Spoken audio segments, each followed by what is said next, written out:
बिस्मिल्लाहिर्रहमानिर्रहीम। अस्सलाम वालेकुम नाज़रीन। प्रोग्राम इस्लाम और इंसान के साथ आपका मेज़बान रियाज खान। आज का हमारा मौजू है इस्लाम और इस्तकबाल रमज़ान, और इस मौजू पर बात करने के लिए, हमारे सवालात के जवाब देने के लिए हमारे स्टूडियोज़ में मारूफ आलिम दीन हज़रत अल्लामा हाफिज़ मोहम्मद शफ़ाअत रसूल मौजूद हैं।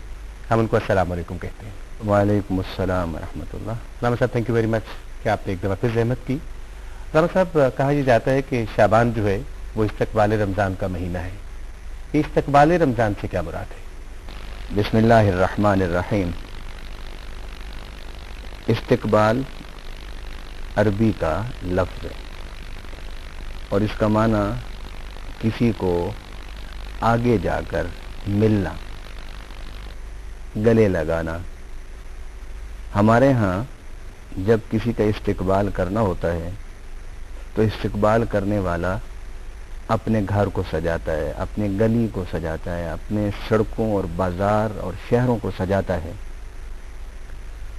और फिर अच्छे कपड़े पहनकर जब मेहमान की आमद का वक्त करीब होता है तो फिर अच्छे कपड़े पहनकर, खुशबू लगाकर, बत्तियाँ लाइटिंग लगाकर अपने घर से बाहर निकलकर चंद कदम आगे बढ़ता है और मेहमान को अपने गले लगाता है। ये है इस्तकबाल।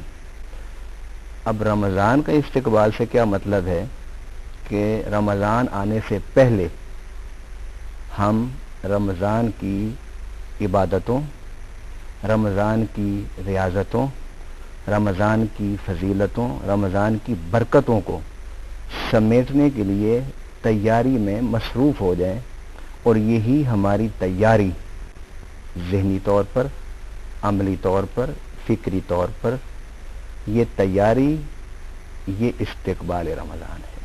रामा साहब, रमज़ान के इस्तकबाल के हवाले से कुरान और सुन्नत में क्या अहकामात हैं, क्या इरशादात हैं?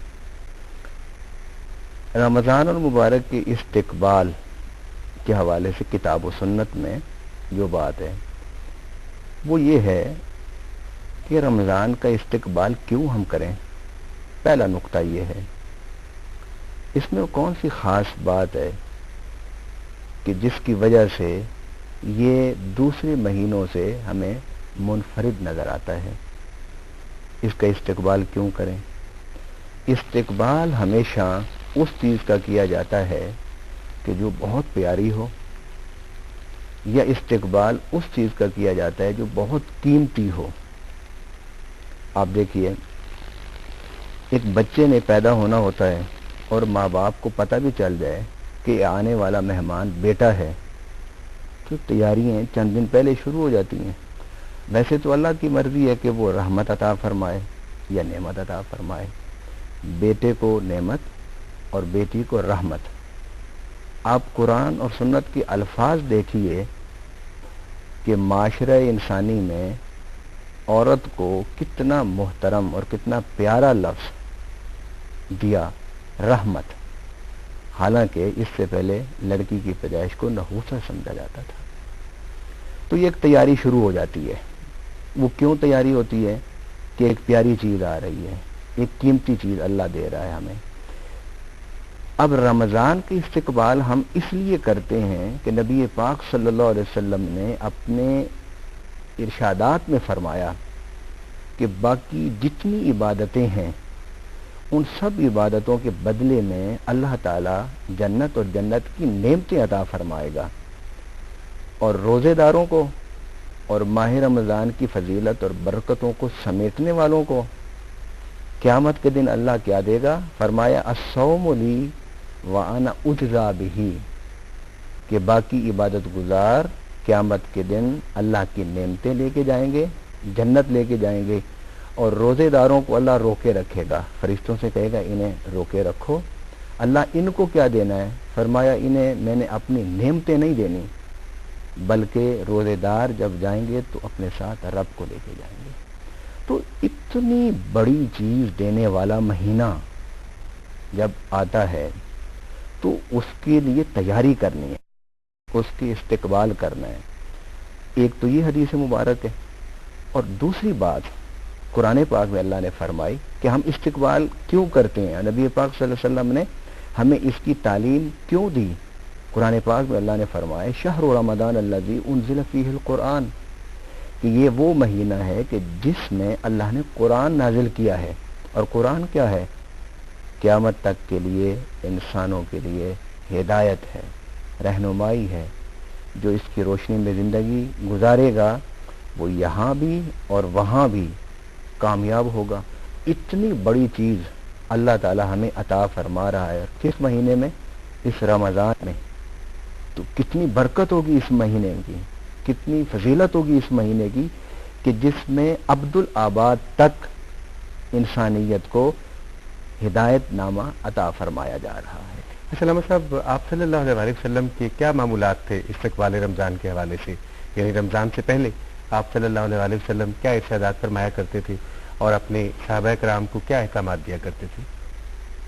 حدیث مبارک ہے، نبی پاک صلی اللہ علیہ وسلم نے ارشاد فرمایا، مشکات شریف میں یہ حدیث ہے، اور باب الصوم میں یہ حدیث مبارک ہے. اور راوی ہیں حضرت سلیمان فارسی رضی اللہ تعالی عنہ. بہت کم احادیث ہیں حضرت سلیمان فارسی سے روایت کردہ. اس میں یہ ایک حدیث ہے جس میں نبی پاک صلی اللہ علیہ وسلم کا ایک خطبہ آپ بیان کرتے ہیں. اور اس حدیث کو شروع کس طرح کیا انہوں نے؟ وہ کہتے ہیں خطبنا رسول اللہ صلی اللہ علیہ وسلم فی آخر یوم من شعبان. شعبان کے آخری دنوں میں نبی پاک صلی اللہ علیہ وسلم نے ہمیں خطبہ ارشاد فرمایا. صحابہ کو اکٹھا کیا، بٹھایا اور انہیں خطبہ ارشاد فرمایا. اس خطبے کے الفاظ یہ استقبال رمضان بھی ہے اور رمضان کی برکتوں کو سمیٹنے کی تیاری بھی ہے. اس میں پہلا لفظ جو نبی پاک صلی اللہ علیہ وسلم نے فرمایا یا ایھا الناس، اے لوگو، قد اذلکم شہر عظیم شہر مبارک شہر فیہ لیلۃ خیر من الف شہر. لوگو، ایک مہینہ تم پر سایہ فگن ہونے والا ہے. وہ شہر، وہ مہینہ بڑا عظیم مہینہ ہے، وہ مہینہ بڑی برکتوں والا مہینہ ہے. اور اس مہینے میں ایک رات ہے کہ جو رات ایک ہے، اس کی عبادت اللہ تعالیٰ نے 1000 مہینوں سے بھی بہتر اور زیادہ قرار دی ہے. اب رمضان کی فضیلت کی ایک وجہ نبی پاک صلی اللہ علیہ وسلم نے بیان فرما دی کہ اس میں اللہ تعالیٰ نے گناہ گاروں کو، عبادت گزاروں کو، سب کو، لیکن زیادہ فائدہ اس لیلۃ القدر سے گناہ گار لوگوں کو ہے کہ جنہوں نے اپنی زندگی کا کچھ حصہ غفلت میں گزارا. اب وہ غفلت میں گزارا ہوا وقت واپس تو نہیں آ سکتا. اب اس عبادت کی کمی کو پورا کرنے کے لیے اللہ تعالیٰ نے ماہ رمضان میں ایک رات عطا فرمائی ہے جس رات کو لیلۃ القدر کہتے ہیں. فرمایا لوگوں، یہ خطاب کا انداز بتاتا ہے، لوگوں متوجہ ہو جاؤ، غفلت سے بیدار ہو جاؤ، اٹھو، جاگو کہ ایک اتنا بڑا مہینہ آ رہا ہے کہ جس مہینے میں ایک رات اللہ تمہیں دے گا کہ جس ایک رات کی عبادت 1000 مہینوں کی عبادت سے بہتر ہے. اس کے بعد نبی صلی اللہ علیہ وسلم نے ارشاد فرمایا کہ اس رات قیام کرنا نفلی عبادت ہے. اور پھر آگے جا کے فرمایا کہ اس مہینے میں اگر تم نفلی عبادت کرو گے تو اس کا ثواب